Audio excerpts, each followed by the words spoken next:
क्या बनेगा, beta D deoxy राइबोफ्यूरेनोज। अगर स्ट्रक्चर बनाए तो देखो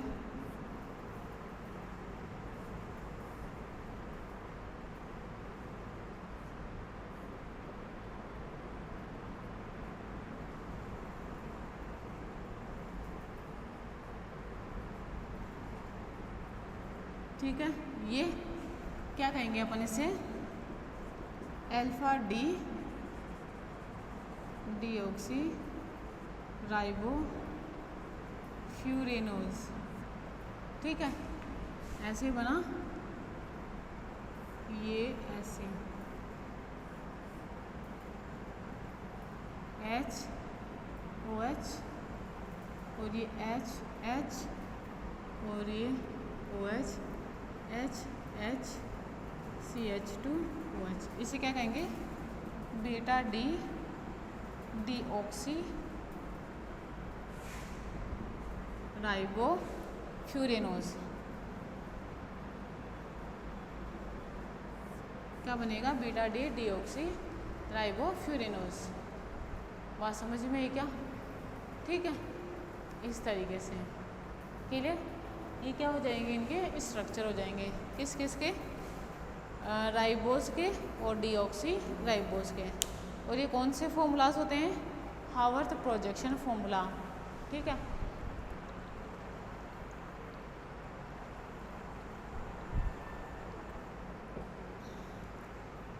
हावर्थ के लिए बनाते हैं हावर्थ प्रोजेक्शन फॉर्मूला। ठीक है, तो देखो ये चीज़ तो आप लोगों की कंप्लीट हो चुकी है। इसमें क्या क्या हुआ इस लेक्चर में, एक तो देखो क्या हो गया, ग्लाइकोसाइड कंप्लीट हो गया, क्लासिफिकेशन हो गया उसका, है ना।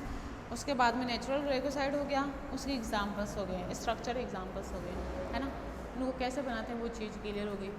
उसके बाद में राइबोज और डीऑक्सी राइबोज की स्ट्रक्चर किस तरीके की होती है वो सब चीज़ क्लियर, ये बात ठीक है। Thank you so much.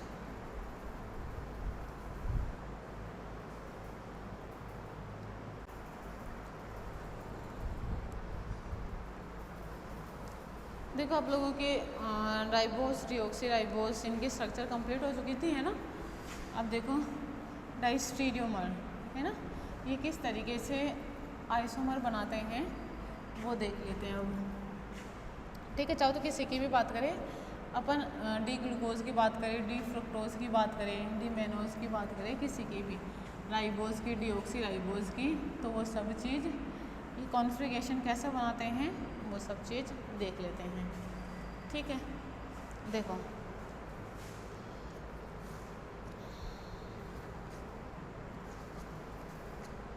देखो जो आप लोगों के सिलेबस में दे रखा है,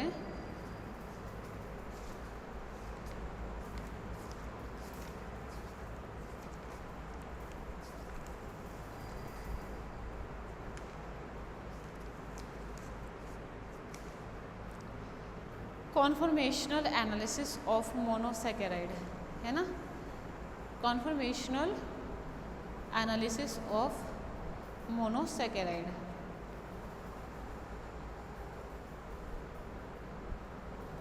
ठीक है, देखो नेक्स्ट जो टॉपिक अपना क्या है,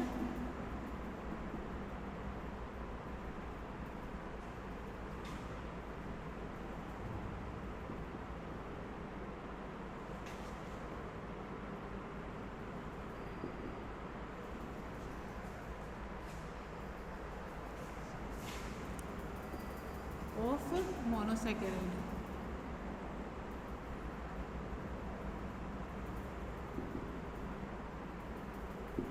ये एक ही वर्ड है ना, ये एक ही वर्ड है मोनोसैकेराइड। कॉन्फॉर्मेशनल एनालिसिस ऑफ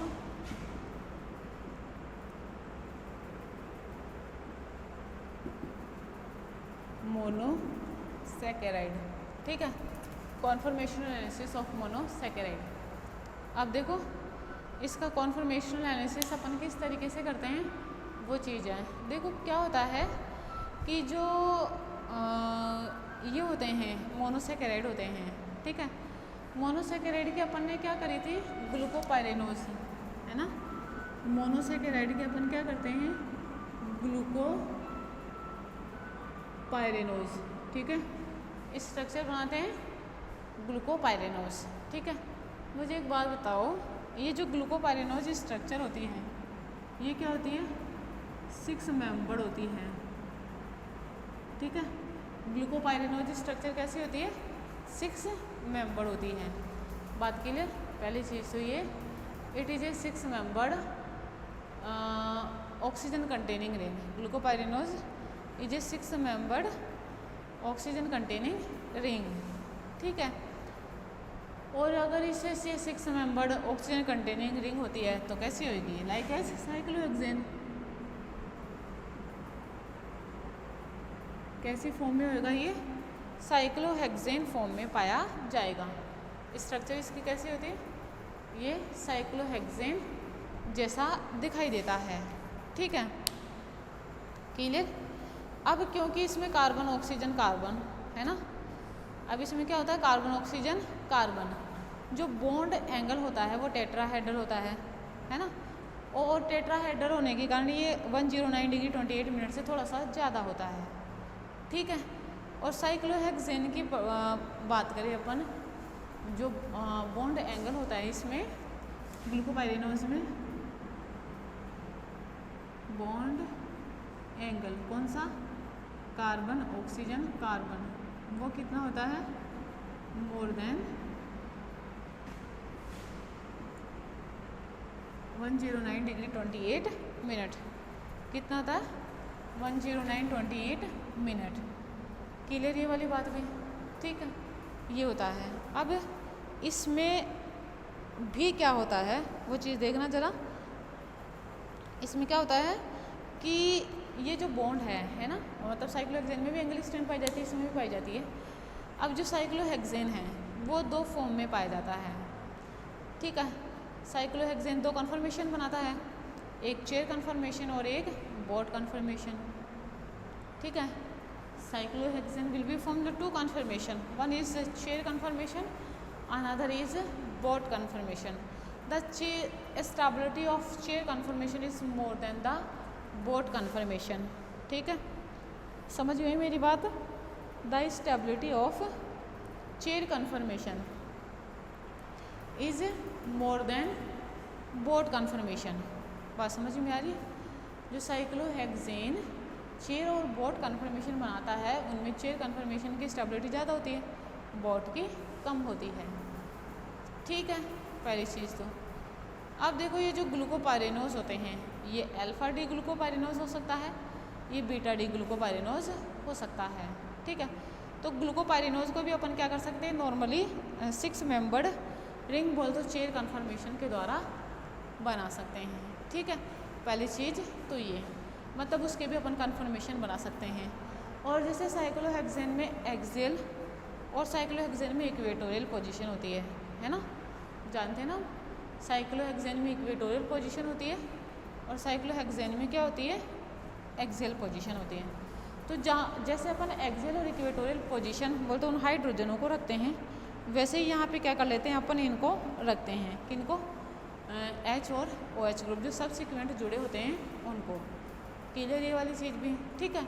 वैसा ही बनाएंगे जैसे बनता है। दूसरी चीज़ क्या होती है कि जैसे अपन स्टेबिलिटी के लिए ये मानते हैं कि चेयर कन्फर्मेशन ज़्यादा स्टेबल होता है और बोट कन्फर्मेशन लेस स्टेबल होता है, ठीक है। मैंने क्या कहा?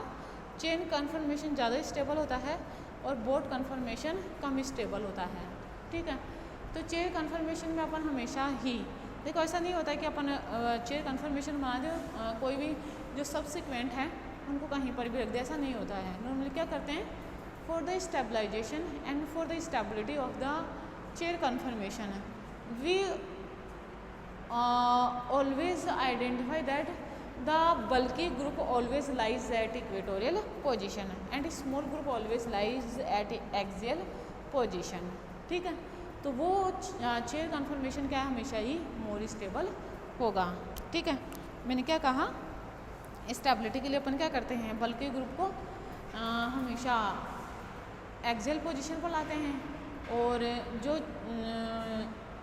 एक्सियल छोटे ग्रुप होते हैं उनको अपन एक्सियल पोजीशन पर लिखते हैं, ठीक है। जब भी इसका क्या बनाते हैं अपन?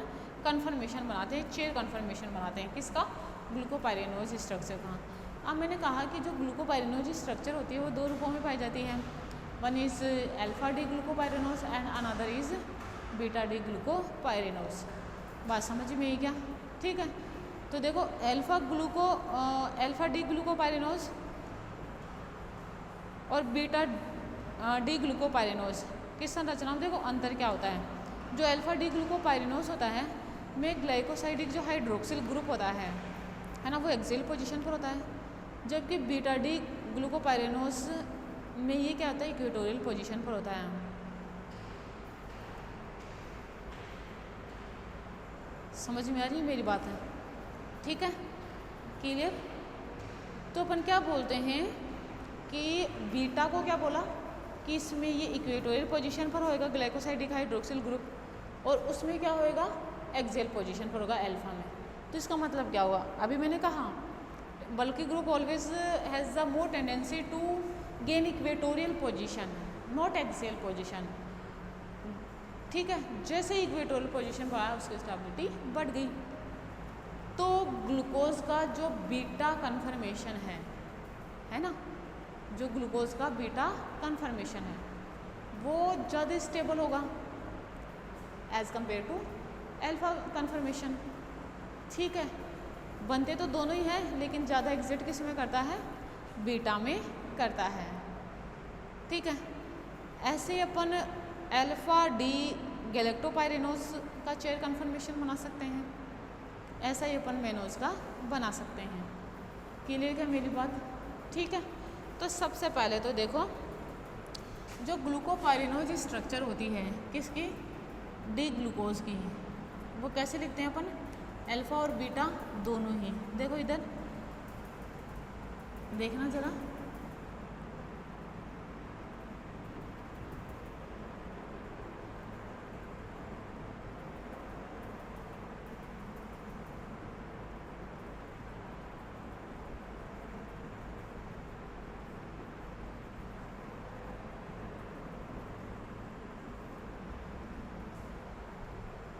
ठीक है, ये क्या हुआ, अल्फा डी और ये प्लस ग्लूकोपाइरेनोज।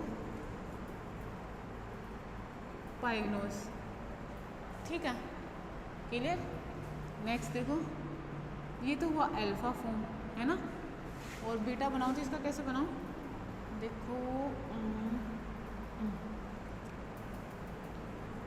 ये ऐसे लिखा,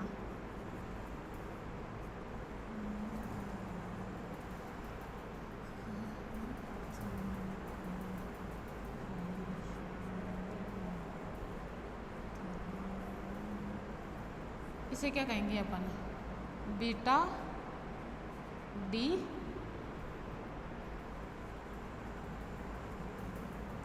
ग्लूकोपाइरेनोज,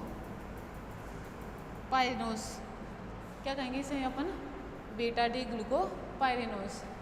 ठीक है, अब देखो इसका अपन हावर्थ प्रोजेक्शन फॉर्मूला बनाया है ना, इसका क्या बनाया, हावर्थ प्रोजेक्शन फॉर्मूला। देखो कैसे बनाऊंगी, ये लिखा, ये लिखा, ये लिखा है ना, इस तरीके से।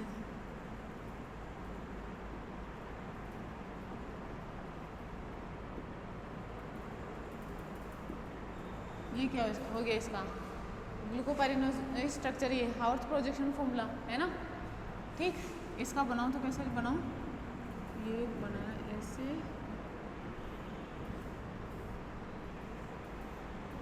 ठीक है, देखो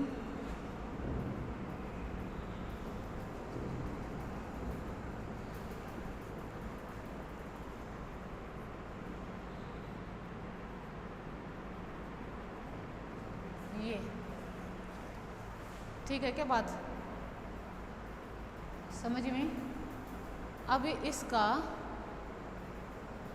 जो वो बनाना है क्या, चेयर कन्फर्मेशन। ठीक है, तो चेयर कन्फर्मेशन को देखो कैसे बनाऊंगी मैं इसके लिए, इसका चेयर कन्फर्मेशन देखो ऐसे खींचा, ये ऑक्सीजन और ये, ठीक है। अब देखो इसमें ये OH ये H ऐसे लिखूँगी, ठीक है। ये H ये OH, ठीक है, ये H ये OH। आई बात समझ में, ठीक है। ऐसे लिखूँ इसको, ये OH ये H, ये H और ये CH2OH। ये क्या है? अल्फा D प्लस ग्लूकोपाइरेनोज का स्ट्रक्चर, ठीक है। अब इसकी बीटा फॉर्म बनाऊँ, तो बीटा फॉर्म बनाए, ये खींचा इस तरीके से, ठीक है। देखो ये OH ये H, ठीक है, ये OH ये H, ये H ये OH, ये H ये OH, H CH2OH, ये हो जाएगा, है ना। ये क्या है? Beta D glucopyranose. ये दोनों क्या हैं?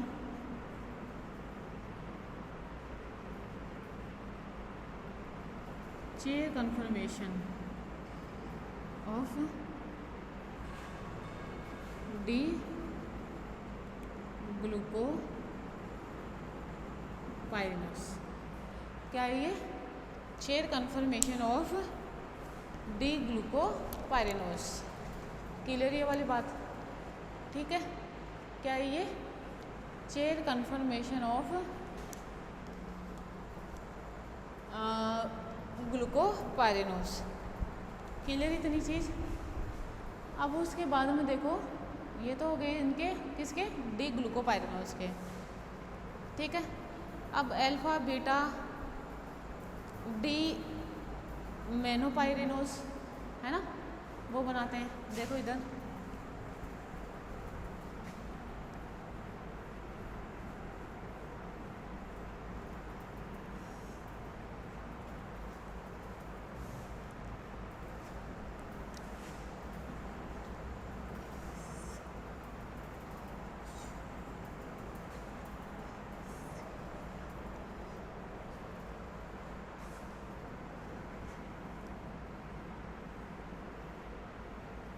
ठीक है। देखो किसके बनाना है? Conformation analysis of D mannopyranose, alpha D alpha beta manno D pyranose. देखो लिखूँ मैं,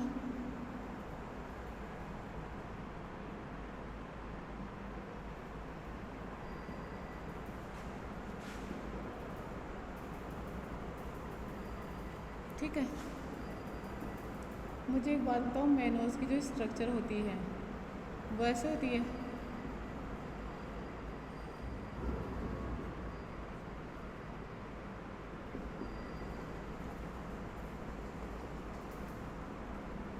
ये क्या है? D mannose. समझ में आप लोगों को बात? अब इसका हेमिएसिटेल बनाऊं। देखो इधर लिखो HCOH HOH HOH OH, ये H CH2OH,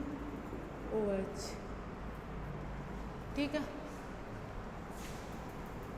नेक्स्ट देखो,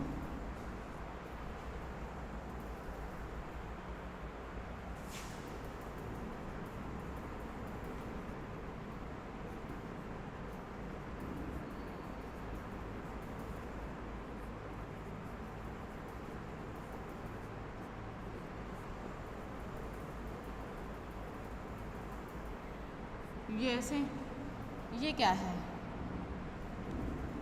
बीटा D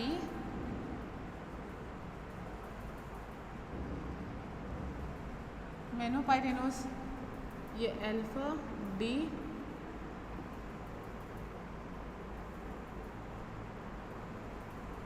मेनोपाइरेनोज, ठीक है। देखो इसका हावर्थ प्रोजेक्शन फॉर्मूला, इसका देखना, ये ऑक्सीजन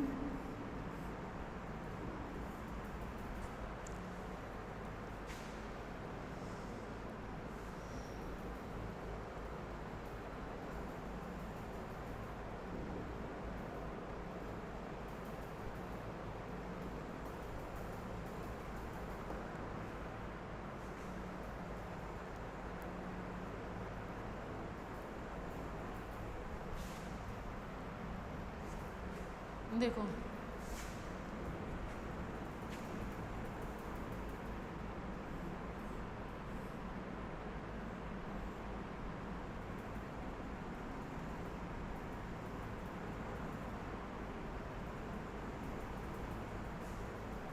ऐसे बनाओ इसे,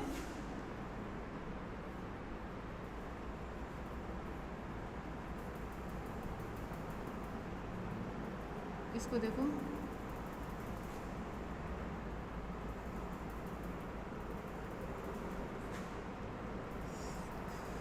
ये बीटा है ना,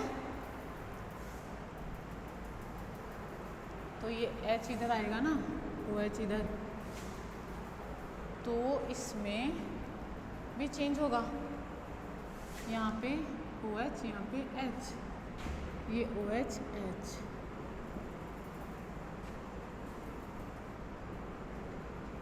ये बना एच है ना यहाँ पे, ठीक है। ये क्या बन गया इसका Haworth projection formula, beta D mannopyranose का और अल्फा डी मैनोपायरेनोज का। अब इनकी चेयर कन्फर्मेशन कैसे बनाएं, देखो नेक्स्ट अब इसका बनाते हैं सबसे पहले तो, ठीक है। देखो ये इधर, ठीक है, इसको बनाएं तो ये ओ एच, ये एच, ठीक है। अब ये ओ एच, ये एच, समझ में आप लोगों को बात, ठीक है, क्लियर ये चीज़। इसको इस तरीके से लिखेंगे और ये बनाए H O H, O H H H C H two O H, ठीक है। आई क्या बात समझ में?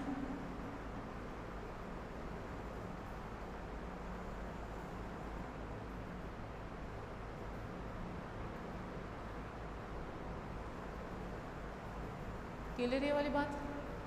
नेक्स्ट देखो इसका बनाए, ये क्या बन गया, अल्फा डी मैनो पायरेनोज,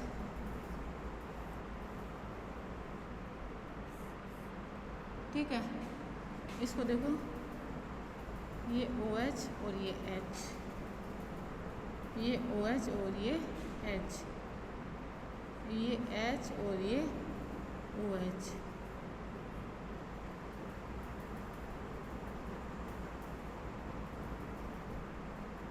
इसमें देखो beta D plus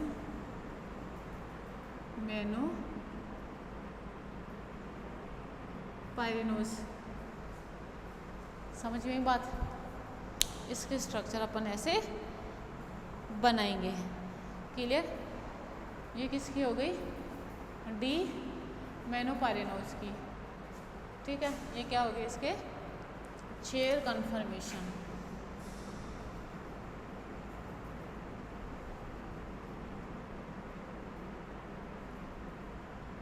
chair conformation of mannose, है ना, या मैं कहूँ तो डी मैनोस, क्लियर मेरी बात। Chair conformation of D mannose, ठीक है। अब देखो एक बात क्या होती है कि एक होता है, जैसे डी बोल रही हूँ तो ऐसा एल भी होगा, है ना, तो एल के स्ट्रक्चर अलग होगी, ठीक है। एल के भी अल्फा और बीटा दो अलग अलग होंगे, समझ गए मेरी बात, ठीक है। जैसे इसके हैं तो मतलब एक के कितने हो गए, चार हो गए। जैसे मैं मैनोज की बात करूँ तो डी मैनोज भी होगा, एल मैनोज भी होगा, डी मैनोज के भी अल्फा बीटा दोनों होंगे, एल मैनोज के भी अल्फा बीटा दोनों होंगे, ठीक है। तो टोटल कितने हो गए, चार हो गए ना, समझ नहीं मेरी बात, ठीक है।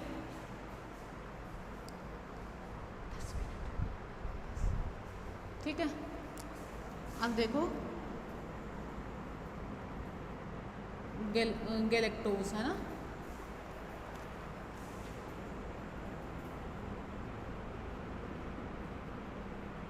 गैलेक्टोज, ठीक है।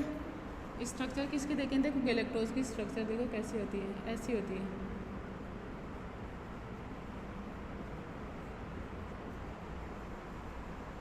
गैलेक्टोज की स्ट्रक्चर देखो,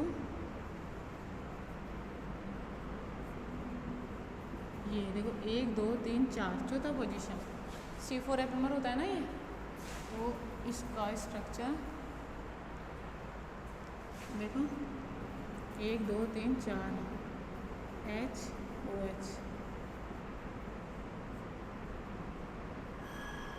CH2OH, ये क्या है, D गैलेक्टोस है। अब इसका हेमी एसिटेल बनाऊँ मैं, है ना, डी गैलेक्टोस का हेमी एसिटेल बनाऊँ, ठीक है। देखो कैसे लिखूँगी, HCOH, ठीक है, ये OH, ये H OH OH H CH2OH, ठीक है, बात क्लियर, इतनी। अब बीटा देखो इसका, ये ऐसे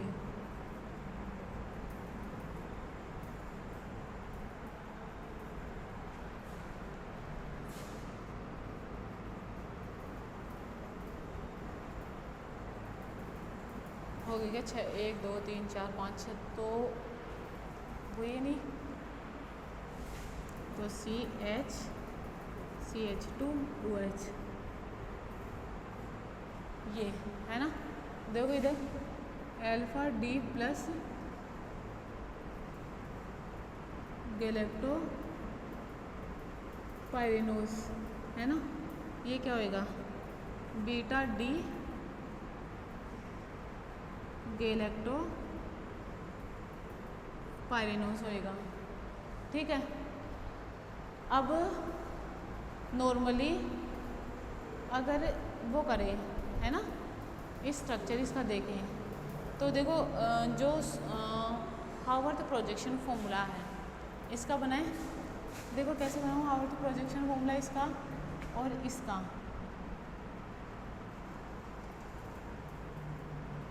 ये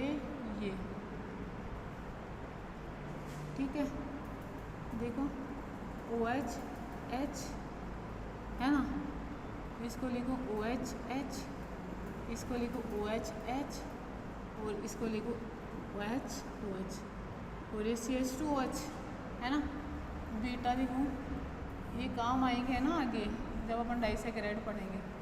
अब देखो ये OH और ये H, OH H OH H H OH H CH2OH, ये बीटा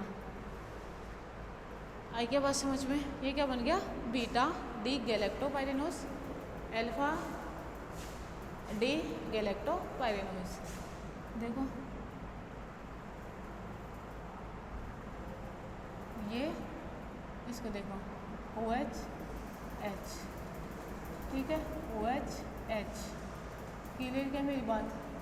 अब इसमें इसको देखना, इसको लिखूँ मैं OH, ये H, ठीक है, OH और ये H, क्लियर ये चीज़। थर्ड सॉरी, ये OH यहाँ पे, H यहाँ पे, H CH2OH, ये इस तरीके से बनेगा, क्लियर, आई बात समझ में। ये क्या बन गया, alpha D plus galactopyranose, देखो इसमें OH H,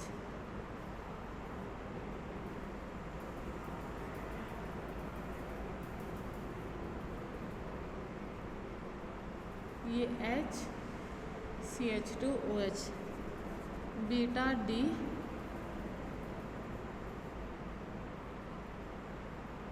गैलेक्टो पायरेनोस, बात समझ में।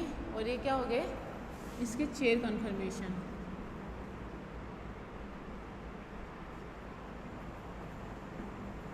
चेन कन्फर्मेशन ऑफ गैलेक्टोपाइरेनोस, और ये क्या है डी गैलेक्टोपाइरेनोस। उसकी क्या है अल्फा फॉर्म और उसकी क्या है बीटा फॉर्म। आई क्या बात समझ में? ठीक है, क्लियर ये चीज़। अब देखो ये तो थे कन्फर्मेशन, सबके बनते हैं, फ्रक्टोज के भी बनेंगे इसी तरीके से। ठीक है, जो 6 मेंबर्ड स्ट्रक्चर बनाएगा सबके बनेंगे चेयर कन्फर्मेशन। मैंने 3 के बना के बता दिए, मेनोज, गैलेक्टोज और ग्लूकोज। अब बाकी का आप लोग बना लेना जो आप लोगों को करवा रखा है। केलेनी सिंथेसिस कराई थी है ना, और उसमें कितने सारे थे वो समझ में आ रही है आप लोगों को बात, तो आप उनके बना के देख सकते हो। ठीक है, अब जो नेक्स्ट लेक्चर रहेगा अपना वो रहेगा, एक तो देखो डायस्टेरियोमेरिज्म का, इनमें डायस्टेरियोमेरिज्म कैसे होती है, और एक अब आगे जो है मोनोसेकेराइड कंप्लीट हो जाएंगे, उसके बाद में फिर पढ़ेंगे डाइसेकेराइड। ठीक है, थैंक यू सो मच।